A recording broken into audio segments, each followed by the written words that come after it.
Faciliter les échanges entre la Côte d'Ivoire et ses partenaires commerciaux en Europe, c'est tout le sens des 3 projets de loi économiques qui ont été présentés au Sénat par le ministre du Budget et du portefeuille de l'État.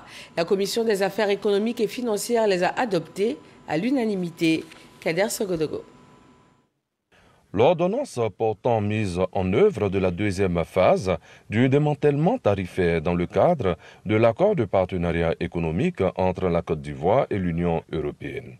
L'ordonnance portant légalisation du régime fiscal et douanier de l'accord de développement du projet des zones économiques industrielles à Abidjan, Fès-Késédougou et San Pedro.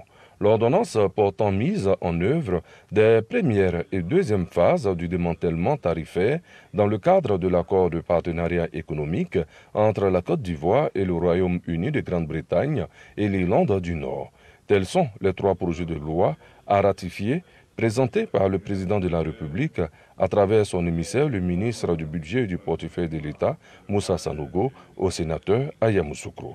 Ici, il est bel et bien question d'ouvrir le marché ivoirien à de nombreux investisseurs.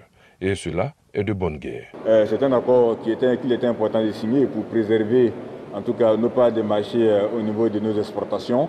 Et je pense que nous allons travailler à faire en sorte également que les entreprises locales puissent faire face à l'intensification de la concurrence qu'entraîne l'ouverture des marchés. Nous allons perdre de façon directe quelques ressources, mais en même temps, nous gagnons de facto d'autres ressources.